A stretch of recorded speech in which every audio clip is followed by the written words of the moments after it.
Il y a un moment, juste au début de Watchmen, où tu te dis vraiment, peut-être qu'il peut le faire, peut-être que Zack Snyder a vraiment compris la mission. Tu crois qu'il est en train de réussir l'impossible et d'adapter le Watchmen d'Alan Moore et Dave Gibbons en un film qui n'est pas écrasé par le poids de sa propre mythologie. Ce moment dure 5 minutes 32 secondes. Tu as l'air amer. Moi, amer. Non, je trouve ça drôle. Nous avons déjà beaucoup parlé ici de la bande dessinée révolutionnaire en 12 numéros de DC, par Alan Moore et Dave Gibbons, devenue la bête noire de Moore. Voici un bref rappel. En 1986, Moore et Gibbons ont créé une série marquante qui a redéfini les bandes dessinées, explorant leur potentiel à travers une énigme mêlant super-héros et politique. Moore a eu des différends avec DC à cause de cette série et s'est éloigné des livres, donnant l'argent des licences et options à Gibbons. Après plusieurs tentatives infructueuses pour lancer le film, Zack Snyder s'est vu confier les rênes du projet en grande partie grâce à ses succès avec d'autres licences appréciées comme L'Aube des Morts de George Romero et 300 de Frank Miller. Snyder montrait une grande capacité à transmettre des informations visuellement, sans se limiter à faire parler les personnages. Ceci est Sparte. Le montage musical du générique d'ouverture est l'un des meilleurs outils du réalisateur. Avant la moindre réplique, le réalisateur propose une leçon d'histoire alternative de la Terre sur 50 ans.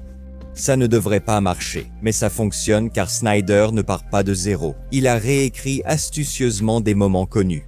Lorsque le générique commence à défiler, Snyder va jusqu'à inclure des clins d'œil à Batman en tant que hibou nocturne. Notre expert en gadgets affronte un homme armé devant un théâtre, accompagné de 2 personnages rappelant Martha et Thomas Wayne. Des affiches de Batman sont fixées au mur derrière eux, tandis que les flashs crépitent et que le pistolet tire au ralenti extrême. Le ralenti deviendra un élément incontournable dans la vision de Snyder, souvent utilisé pour accentuer les moments dramatiques des personnages. Mais ici, son but est de permettre au spectateur de se laisser submerger par l'univers.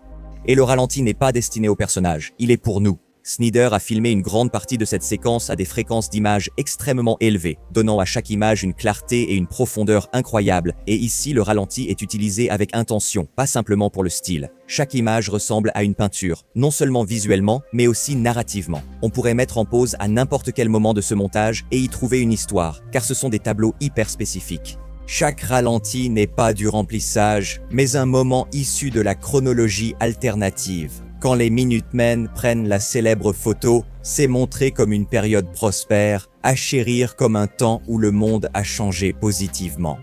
Une sincérité et un optimisme imprègnent les premiers courts-métrages, des pin-ups de spectres soyeux peintes sur les bombardiers à silhouette embrassant l'infirmière lors du Victory over Japan Day. Ces références servent la narration condensée. Snyder propose ainsi un aperçu rapide de l'histoire de ce monde.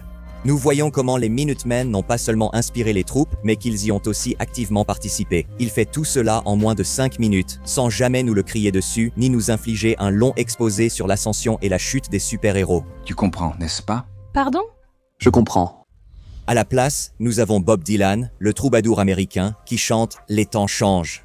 Cette chanson fait du montage une procession funèbre pour la perte d'innocence de l'Amérique et raconte comment les héros costumés ont influencé ou non le monde.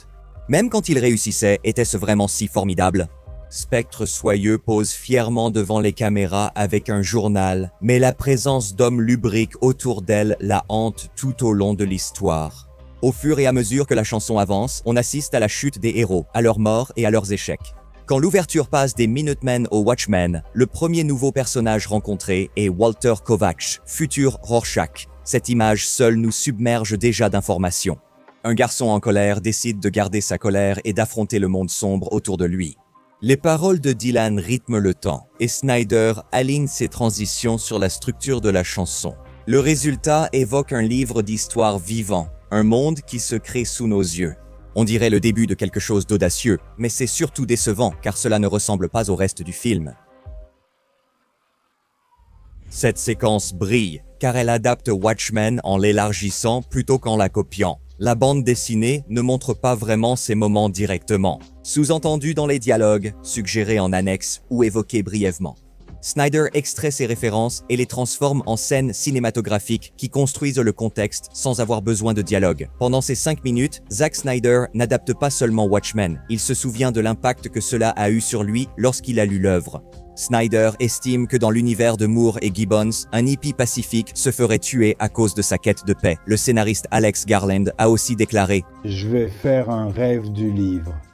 Son adaptation de Annihilation de Jeff Vandermeer a suscité la controverse, surtout auprès de l'auteur. Mais il s'agit clairement de la vision de Garland, tout comme ce montage reflète celle de Snyder pour Watchmen. Puis Snyder a cessé de parler.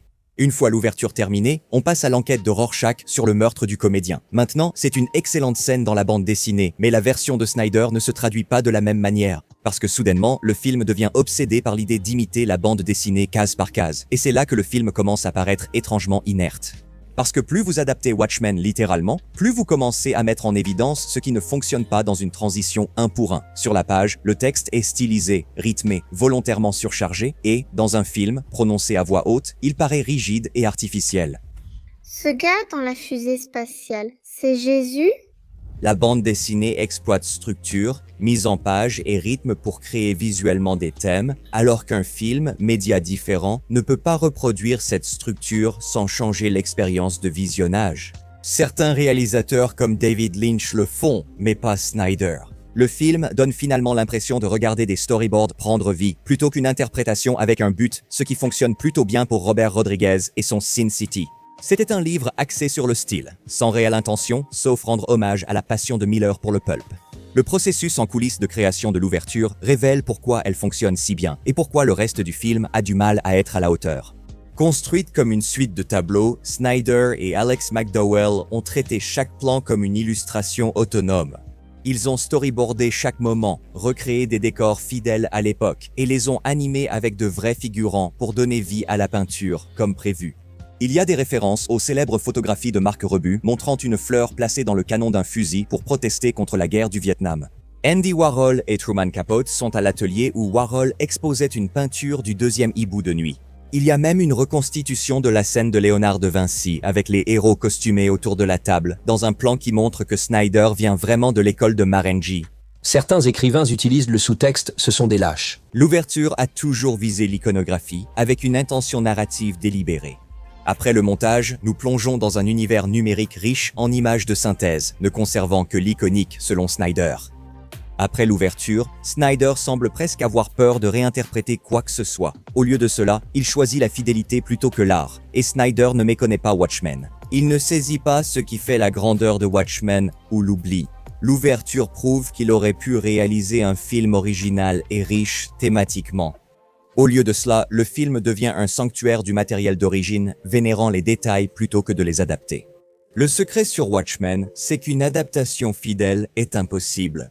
La bande dessinée puise sa force dans sa structure, ses chapitres symétriques, ses récits parallèles, son symbolisme visuel et ses intermèdes de bande dessinée intégrés. Le format fait partie de son identité. Traduire exige de la créativité, non du littéralisme. L'ouverture fonctionne car elle adapte l'esprit de la bande dessinée, pas le texte. C'est aussi pourquoi la mini-série Watchmen de Damon Lindelof a tant réussi. Damon Lindelof savait que pour adapter Watchmen, il fallait s'attaquer aux idées et à l'esprit de la série.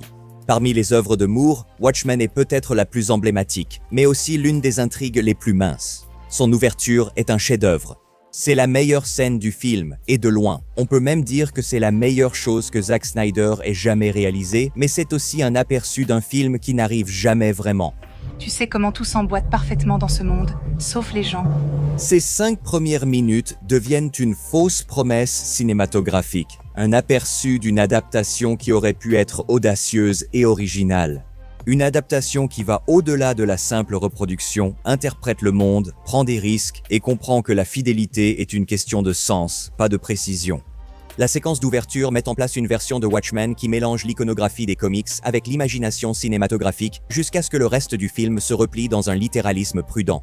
Et c'est ça la tragédie, car pendant un instant éclatant, Zack Snyder a montré qu'il savait exactement comment adapter Watchmen en quelque chose d'incroyable. Il n'a tout simplement pas poursuivi dans cette voie. Alors, qu'en pensez-vous? Quel autre film a commencé en vous faisant une promesse qu'il n'a pas pu tenir? Dites-le nous dans les commentaires ci-dessous. Et, comme toujours, merci d'avoir regardé Nerdstalgic.